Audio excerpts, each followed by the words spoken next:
Hey everyone, welcome back to Chart Stoppers. Before we get into today's stock, I just need to remind everyone that this channel is about looking at different stocks and mapping out their key support and resistance areas on their daily charts. Also, we will be identifying any trends a stock is in and any key technical patterns we can find on the charts. Don't forget this channel is for educational purposes only, and I am not advocating to buy or sell any of the securities talked about on this channel. But I am here to point out key factors on the charts that do impact the price action of a stock. Also, I provided a link in the description for Webull. You could use it to start an account and you will get 2 free stocks. And don't forget, we will be doing 3 videos per week on 3 different stocks. So if you have a recommendation for a video, leave a comment below and I will try to get to it. Also, don't forget to subscribe to the channel and have your notifications on so you don't miss out on any new content here. Okay, so let's quickly check the markets. Today is November 15th, 2021. It is Monday, the start of a new week. You could see the market is pretty much flat today. The S&P is down 0.07%. The Dow is down 0.02%, and the NASDAQ is down about 0.25%. So not much going on in the market today. Hopefully the rest of the week is a little bit better and everyone has a good week in the market. So let's get into the stock I want to take a look at today. Today I'm going to be covering Gevo. I've done one other video on this chart before. I'll provide a link in the upper right hand corner to that video if you want to go back and check that out. You should be seeing that link right about now. But currently Gevo is trading at $7.38 on the day. It is down 18 cents or the equivalent of 2.45%. In the past week, this stock is down 4.22%. In the past month, this stock is actually up 14.08%. So pretty good month for Gevo. In the past 3 months, this stock is on a tear. It is up 41.5%. So very good past 3 months for this stock. And in the past year, this stock is up 630.69%. So it is up a lot in this past year. And you could see from this chart, going back to around December of last year, actually you could go back a little bit farther than that. Let's go back to November of last year. The beginning of November, this stock was trading around $1. Okay, you could see actually around, yes, the beginning of November here, it was trading, let's see, November 1st of 2020, it was actually under $1. So it was around 67 cents here. So from there, this stock went from 67 cents November 1st of last year, and it traded all the way up to $15.57, making a 52-week high at that price on, let's see what the date was, February 12th of earlier this year. So in a matter of 3 months, we're talking this stock went from under $1 to $15.57. So that is a huge return on your money. If you were in at these low prices and you rode that stock all the way up to $15.57, you got a huge return on your money. And that was a very short period of time for that amount of return right there. Look at the chart here. You could see this stock just went straight up in those 3 months, leaving not a lot of consolidation on the chart here. A couple gaps left behind. Like I said, no consolidation really on the way up, just basically going straight up. So you should know when you see that on a chart. I've talked about this many times before on my other videos. We've seen this a lot lately. You know, when you see that on a chart, you know it's going to come back down at some point.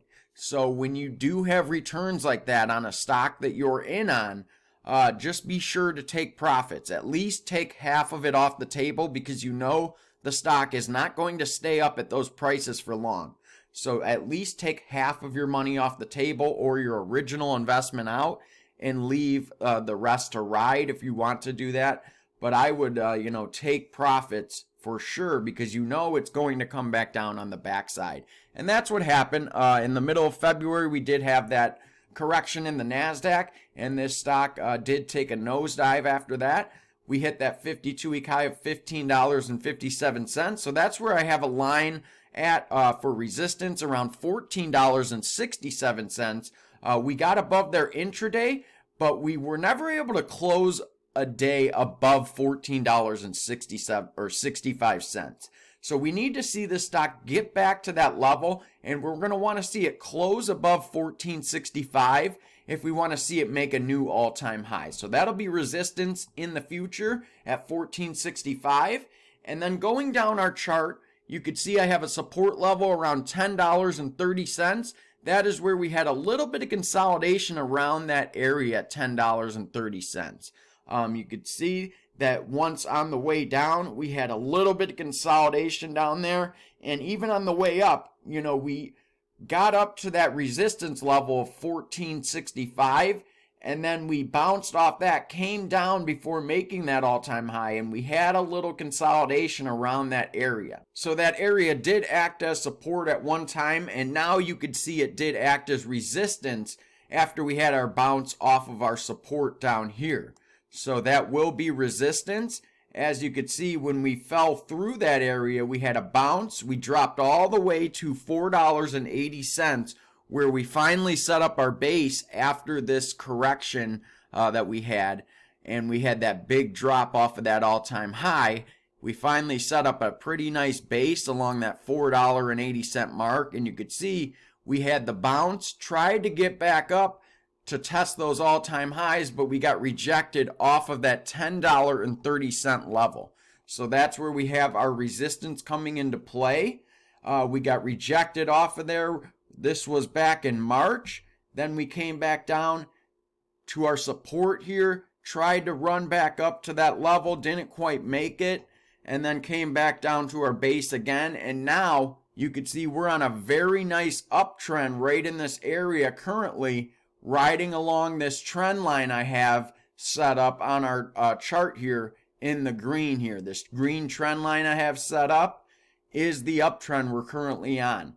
So we know we just had earnings last week, and they did hit their earnings expectation. Okay, they didn't beat the expectation, but they didn't miss. Okay, it was right in line with what the expectations were.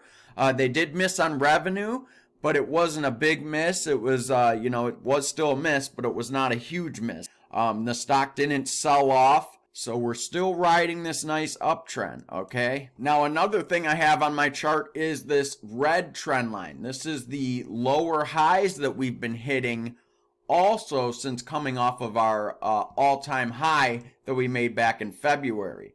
All right, the stock has failed to break out of this downtrend that we've been on. It's failed to make a higher high since making that all-time high. And now that we are on this uptrend, these two trend lines are about to intersect here. So let me zoom in for you at the point where they are going to intersect. And that is going to be around December 15th here, right in this area. So the stock still has a little bit more time to consolidate right in this area to fill this triangle. But you could see even today and last week, we are really testing the top side of this triangle. We're really testing that upper resistance point of that trend line here, and it's really looking like it's about to break out and move to the upside here. So let me zoom back out so you could get a better look at that. And you could see, every time we get up to that red trend line, we do get rejected off of there, but this is some very nice consolidation along the upside of that triangle here in this pennant formation that we've been in, all right? So we're riding along this nice uptrend, staying inside this triangle right here, all right? And we're consolidating nicely along that trend line there. So hopefully we can consolidate a little bit more and then break out to the upside, because we just had our earnings. That was a big catalyst that we needed to get out of the way, and we still maintained our uptrend here. We did not break our trend. You could see the wick from this daily candle. That was the test of our uptrend. Didn't break it. We still were able to hold. We even tested our our downtrend line here. Tried to break out, couldn't break out. So now we're into consolidation mode, and hopefully we can consolidate and break out to the upside. Now I'm going to put up my moving averages and see what we could find here, and let's see what the moving averages are doing. And it looks like here the 200-day moving average right here in this yellow, you could see that is acting as resistance. So looking at that, you could see every time we get up to that 200-day moving average on our daily chart, that is acting as resistance right now in this consolidation period. So looking at that, we need to get past that 200-day moving average, because every time we get up to here, in this yellow line right here, we're getting rejected off of that. So we need to get past that if we want to move on to this $10.28 resistance level up here. So this is our next resistance barrier right here we need to get through, and then it's on to that $10.28 resistance. You can see we're above our 50-day right here in the dark blue. That's supporting us through this rally. Our 21-day in the light blue, we're above that. And our 8-day is right here. We are currently below that right now today, but that has also been supporting us through this rally we've been on too. Okay, so that 200-day is what we need to work on, because that's been acting as resistance going back to, it looks like July here. We haven't been able to break above that to break out yet. So going back to July, that's been acting as huge resistance for this stock. Now let's switch over to the weekly chart and get a better look here. Let me zoom in for you guys so you could see this better. And you could get a better look at my trend line here. So you could see these weekly candles have been getting rejected off of this trend line every week. We're not able to get above there and close a week above there. And let's look at our moving averages for the weeks. You could see our 50-period moving average comes into play on the weekly chart. That has been support. Okay, so we're getting nice support from this 50-period moving average. You could see we're closing every week above there. That's very nice to see.